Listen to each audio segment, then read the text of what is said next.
En archéologie et en paléoanthropologie, les études sont menées sur des vestiges et des restes fossiles rares et donc précieux, mais fragiles. Il est donc essentiel d'utiliser des techniques respectant l'intégrité de ces objets d'intérêt patrimonial, en évitant leur manipulation excessive. Le microscanner ou microtomographie par rayonnement X permet un accès non destructif et à haute résolution aux structures externes et internes des matériaux organiques et inorganiques. On obtient une reconstruction fidèle et complète des objets en 3D, véritable immortalisation virtuelle. Il est alors possible de pratiquer des analyses très fines, telles que les mesures de paramètres internes, sans avoir eu recours à une altération partielle ou complète du vestige.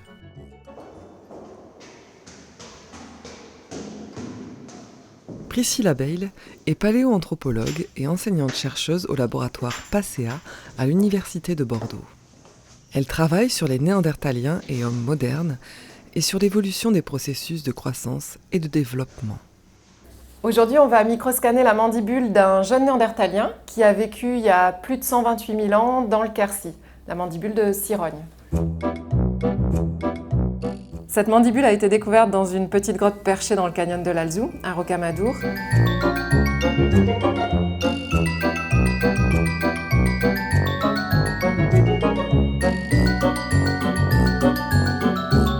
On fait là-bas une opération archéologique depuis 2013. Ce fossile est conservé au Musée national de préhistoire, niché au cœur de la vallée de la Vézère, dont les nombreux sites préhistoriques et grottes ornées sont classés au patrimoine mondial de l'UNESCO. Bonjour Jean-Jacques. Et salut Priscilla, tu vas bien? Bah oui, et toi? Bah ça gaze. Bon. Eh bien écoute, allons-y. Eh ben super. Encore grand merci Jean-Jacques d'avoir accepté qu'on fasse ce microscan.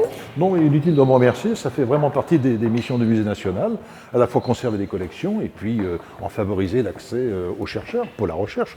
Donc tu sais, dans la mesure où les analyses que tu nous proposes sont totalement non invasives, qu'elles respectent l'intégrité des pièces, je ne vois pas pourquoi nous y serions défavorables. Donc au contraire, moi je te souhaite tout le succès nécessaire et tout le courage. Ben, grand merci. On commence par retirer les vestiges de leur vitrine.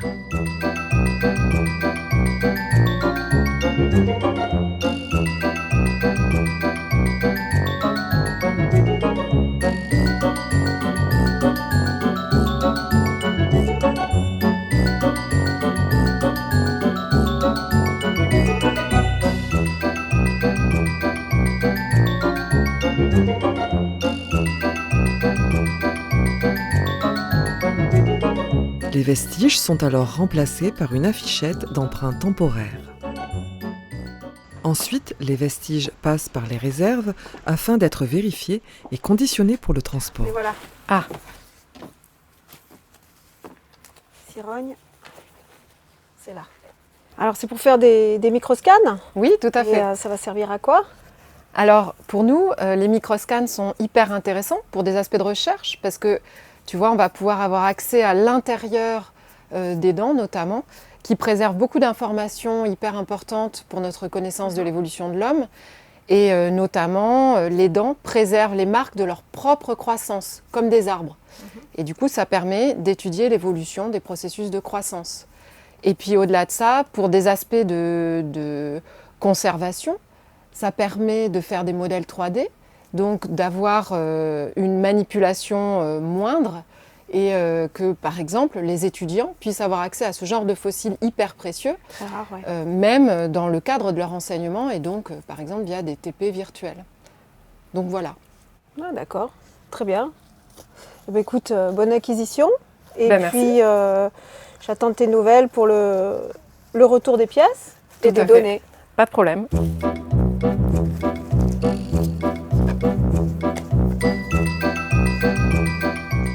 Maintenant, direction Bordeaux pour le microscanner.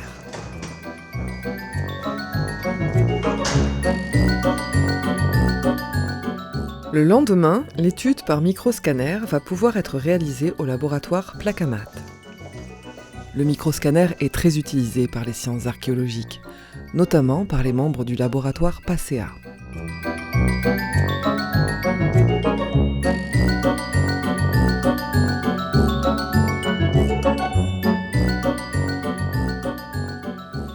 Maintenant, nous allons rejoindre Ronan Ledevin, qui est en charge du microscanner. Salut Ronan, ça va? Oui, Bon, ça y est, on a ramené la mandibule de Cirogne. ça va, tout s'est bien passé au musée? Impeccable, écoute, c'est prêt. Très bien. Alors, on va sortir la mandibule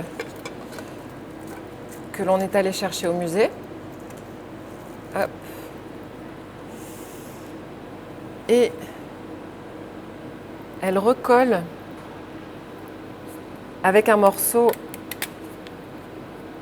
qu'on avait trouvé dans nos fouilles ultérieures. Hop là. Voilà, ça recolle parfaitement. Maintenant, on va positionner l'échantillon dans un matériau peu absorbant au rayon X. Donc ici, une mousse rigide. Voilà. Et une fois qu'il est bien stable, voilà, il est positionné et on va pouvoir le placer dans le microscanner. Ce microscanner a une chambre assez grande qui peut accueillir des objets allant jusqu'à 40 cm de long et 25 cm de diamètre environ, d'un poids maximal de 10 kg. Ainsi, aucun problème pour y placer la petite mandibule. Il possède 2 tubes à rayon X, le tube directionnel et le tube à transmission, qui permettent d'atteindre des résolutions différentes. Comme la radiographie en 2 dimensions, la tomographie est basée sur l'absorption différentielle des rayons X en fonction de la densité de matière, mais elle exploite un grand nombre de vues, réalisées suivant différents angles, par rotation de l'objet et suivant plusieurs positions en hauteur. Les différentes vues permettent de déterminer l'absorption de chaque élément de volume, appelé voxel, et ainsi de reconstituer l'objet en 3 dimensions. Un voxel est un pixel en 3D, c'est donc l'unité de base permettant de mesurer la définition d'une image numérique en 3D. Ok, donc du coup on prend quel tube là pour ce scan? Donc là, on va utiliser le tube directionnel qui va me permettre d'avoir une résolution d'environ 65 microns par voxel. Voilà, donc je place la mandibule dans le champ de vue. Voilà, on la voit apparaître à l'écran. C'est pas mal là, ça traverse bien les tissus. Oui, là les paramètres sont plutôt bien adaptés. Donc ce qu'on va faire, c'est qu'on va lancer le scan. Ok, et il y en a pour combien de temps? Il y en a pour 1h30 à peu près. Ça marche. Donc là voilà, on a le positionnement en pré-scan.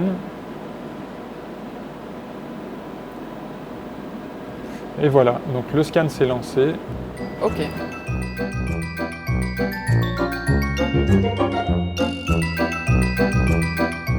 Les rayons X sont dangereux.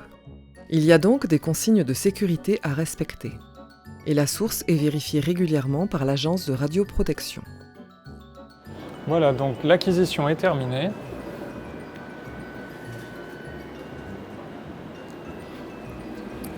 Super, merci. Alors je vais ranger les spécimens avant qu'on poursuive.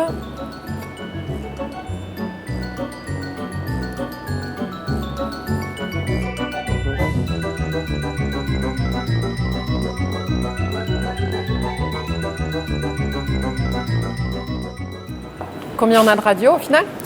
Alors là, donc on a nos 2500 radios, hein, tu les vois ici dans le dossier, et donc je vais les ouvrir dans le logiciel. Voilà, donc là on voit la mandibule de profil. Et si je fais tourner, voilà, donc là tu vois les 2500 radios. Et à partir de ça, je vais reconstruire les coupes. Ok. Grâce à l'absorption différentielle des rayons X par les matériaux qui composent l'échantillon, et après reconstruction du volume, on obtient des coupes avec des niveaux de gris permettant de distinguer les tissus osseux et les différents tissus dentaires.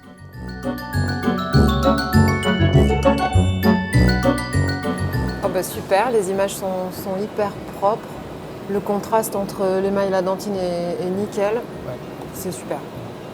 Bon bah très bien, donc là maintenant je vais transférer les données pour les envoyer sur le serveur de Pasea. Ok. Nous retrouvons Priscilla au laboratoire Pasea où elle va pouvoir réaliser le traitement des images obtenues. qui prend le plus de temps, c'est la segmentation. Cela correspond à la division d'une image en zones homogènes afin de séparer les divers composants visibles et de les identifier. En fonction du degré de minéralisation et de la résolution des images, les contrastes entre les tissus peuvent être plus ou moins nets. Du coup, ça y est, j'ai extrait les dents de la mandibule et j'ai séparé l'émail de la dentine. Qu'est-ce que t'en penses? Bah ouais, écoute, ça m'a l'air nickel. Très bien, les images sont super jolies. Donc on voit bien là les caractères néandertaliens, tu vois, cette surface occlusale très compliquée, très complexe. Et puis on voit bien cette petite crête du trigonide là qui est typique des néandertaliens.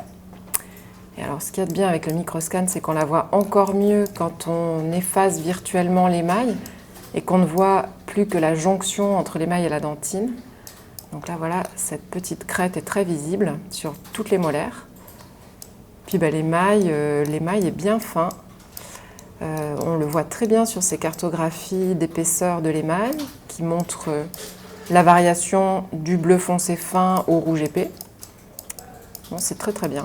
D'accord. Et du coup, j'ai vu, c'est quoi ça? Ah ouais, ça c'est marrant. Eh bien écoute, c'est une petite racine accessoire sur la dent de sagesse. Donc on ne pouvait pas voir avant. Donc là c'est bien rigolo. On la voit très bien grâce à ce microscan. Nous venons de voir tout l'intérêt de cette analyse pour notre connaissance de l'évolution de la lignée humaine et des facteurs qui y ont été à l'œuvre. L'autre avantage de cette méthode est de pouvoir partager avec d'autres scientifiques, mais aussi avec les étudiants et le grand public, ce vestige important mais fragile, dont l'étude et la conservation sont deux enjeux majeurs que l'on peut réconcilier grâce aux techniques d'analyse 3D non destructives. Ok, c'est bon, le microscan est fait, on va pouvoir ramener le fossile au musée.